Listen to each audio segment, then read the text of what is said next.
हिजरत मदीना के सफ़र के 1 साल बाद यानी 2 हिजरी में अबू सुफियान एक काफिला लेकर जा रहा था और उस काफिले में कोई 500 सोने के सिक्के और बहुत सा कीमती सामान था। लेकिन एक मसला था, मदीना। अबू सुफियान को अपना काफिला मक्का ले जाने के लिए मदीना से गुजरना लाजमी था और मदीना में मुसलमान उस काफिले को लूटने के लिए तैयार बैठे थे। फिर अबू सुफियान ने सोचा कि एक मिनट, मुसलमान काफिला लूट रहे थे, मुसलमान कैसे काफिला लूट सकते हैं, वो भी रमजान के महीने में। दरअसल जंग बदर से पहले जब मक्का वाले मुसलमान हिजरत करके मदीना जा रहे थे तो उनके पास उन कपड़ों के सिवा और कुछ नहीं था जो वो पहन कर आए थे, क्योंकि कुरैश मक्का ने उनको तकलीफ पहुंचाने के लिए उनकी जायदादें और ज़मीन बेच दी थी और उस काफिले में ज़्यादातर वही सामान मौजूद था जो उनसे छीन लिया गया था। तो मुसलमान काफिला नहीं लूट रहे थे बल्कि अपने लूटे हुए सामान वापस ले रहे थे। अबू सुफियान जो उस काफिले का सरबराह था, उसको फिक्र थी कि मुसलमान उसे छोड़ेंगे नहीं, तो उसने अपना रास्ता बदला और मक्का में अबू जहल के पास पैगाम भेजा कि मदद भेजें। जब वो कासिद मक्का पहुंचा तो उसने अपने ऊंट के कान और उसका नाक काट दिया और उसने अपने कपड़े फाड़कर जोर जोर से चीखना शुरू कर दिया। ये उस जमाने में एक इमरजेंसी जाहिर करने का एक तरीका था और इधर मुसलमान उस काफिले को रोकने के लिए पहले ही निकल चुके थे। अबू जहल ने उस कासिद से पूछा कि कितने लोग हैं, तो उस कासिद ने बोला तकरीबन 313। तो अबू जहल ने बोला हम 1000 लोग लेकर जाएंगे। फिर अबू जहल ने पूछा कि उनके पास घोड़े कितने होंगे, तो उस कासिद ने बोला तकरीबन 2 घोड़े होंगे। तो फिर अबू जहल ने बोला कि हम 100 घोड़े लेकर जाएंगे। फिर अबू जहल ने पूछा कि उनकी फौज में ऊंट कितने होंगे, तो उस कासिद ने बोला तकरीबन कोई 70 ऊंट होंगे।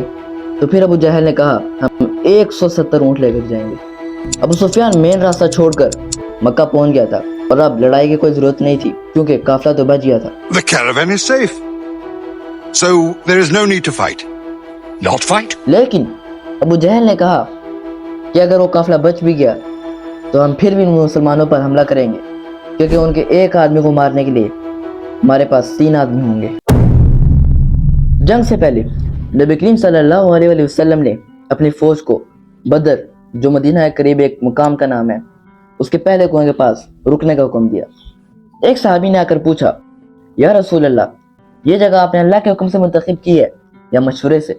आप सल्लल्लाहु अलैहि वसल्लम ने फरमाया कि ये तो हमने मशवरे से मुंतखब की है। उस सहाबी ने कहा, अगर हम के पढ़ाव डालें, पानी भी ज्यादा है और हम दुश्मनों को कुओं पर कब्जा करने से रोक सकेंगे। नबी करीम सल्लल्लाहु अलैहि वसल्लम को यह मशवरा बहुत पसंद आया और आधी रात को पूरी फौज आगे जाकर मुंतकिल हो गई। अगले दिन जब अबू जहल की फौज सामने आई तो मुसलमानों से 3 गुना बड़ी फौज थी।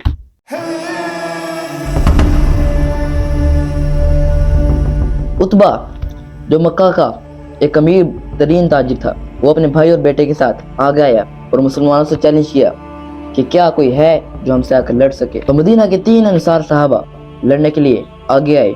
तो उतबा ने बोला, ये कौन है? हमें अपने भाइयों के सर काटनी है जिन्होंने अपने आबाओ अजदाद के दीन से गद्दारी की। फिर हजरत हमजा और हजरत उबैदा और आखिर में हजरत अली रज़ियल्लाहु अन्हु लड़ने के लिए आगे आए और जंग शुरू हो गई। हजरत उबैदा जख्मी हुए लेकिन उतबा और उसके भाई और बेटे कत्ल हो गए। उतबा का बेटा हुज़ैफा जो मुसलमानों की फौज में शामिल था, उसके सामने उसका वालिद, चाचा और भाई कत्ल कर दिए गए, लेकिन वो फिर भी मुसलमानों के लश्कर में शामिल रहा। मुसलमानों को मालूम था कि उनके दुश्मन की फौज बहुत बड़ी है, तो उन्होंने एक डिफेंसिव हिकमत अमली इख्तियार की। मुसलमानों ने कहा कि हम अपनी जगह से नहीं हिलेंगे, तुम लोग आकर हमला करो। तो फिर अबू जहल ने फुल फ्लैज हमले का हुक्म दिया, क्योंकि अबू जहल को लगा कि ये काम सिर्फ चंद मिनटों का होगा, लेकिन ऐसा कुछ न था। आहिस्ता आहिस्ता कफ्फार की फौज पीछे हटने लगी और परेशान हो गई कि ये इनके साथ हो क्या रहा है। आहिस्ता आहिस्ता एक मुसलमान के बदले 5 काफिर कत्ल हो रहे थे, तो कफ्फार की फौज पीछे हटने लगी।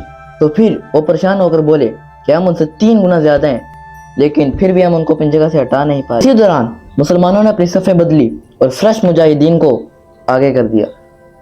अबू जहल ने दोबारा फुल फ्लैज हमले का हुक्म दिया, लेकिन फिर वही हुआ। इस बार मुसलमान जवाबी हमला किया और कफ्फार की फौज बदर का मैदान छोड़कर हर तरफ भागने लगी। इसी दौरान अबू जहल जो मुसलमानों का सबसे बड़ा दुश्मन था, वो 2 नौजवान मुसलमानों के हाथ मारा गया। मक्का के लोग फतह की खबर के मुंतजिर थे क्योंकि पिछले 60 साल से कुरैश मक्का को कोई बड़ी शिकस्त नहीं हुई थी, क्योंकि कुरैश मक्का ने तकरीबन कोई 65 साल पहले अबराह की 60,000 की फौज को शिकस्त दी थी, और इसी वजह से पूरा अरब कुरैश को अपना लीडर मानता था। लेकिन अब मक्का की कुरैश सिर्फ और सिर्फ 313 मुसलमानों के हाथ हार गए। एक मशहूर मगरबी मौरख लिखता है कि जंग बदर से पहले अरब के लोग मोहम्मद सल्लल्लाहु अलैहि वसल्लम को एक कमजोर आदमी समझते थे, क्योंकि मोहम्मद सल्लल्लाहु अलैहि वसल्लम को उनके अपने लोगों ने ही निकाल दिया था और वो दूसरों से मदद मांगते फिरते थे। लेकिन जंग बदर के बाद नबी करीम सल्लल्लाहु अलैहि वसल्लम एक अजीम बादशाह और फौजी हिकमत अमली के माहिर के तौर पर सामने आए, क्योंकि उन्होंने अपनी फौज से 3 गुना बड़ी फौज को शिकस्त दी थी। कई इस्लामी किताबों में लिखा है कि अल्लाह ताला ने इस जंग में मुसलमानों की मदद के लिए फरिश्तों को भेजा।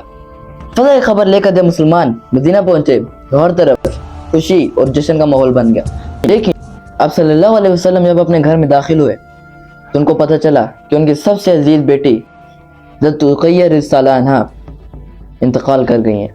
ये बात सुनकर नबी करीम सल्लल्लाहु अलैहि वसल्लम को बेहद सदमा हुआ, लेकिन उन्होंने मुसलमानों की खुशी और जश्न को बरकरार रखने के लिए अपने गम का इजहार किसी से नहीं किया। लेकिन ये जश्न ज़्यादा देर तक बरकरार नहीं रह सकता था, क्योंकि इस बार अबू सुफियान ने पूरे अरब से 3000 की फौज तैयार की और मुसलमानों से बदला लेने का फैसला किया। They are gathering. Every young man with a sword is on his way to Mecca. That's right.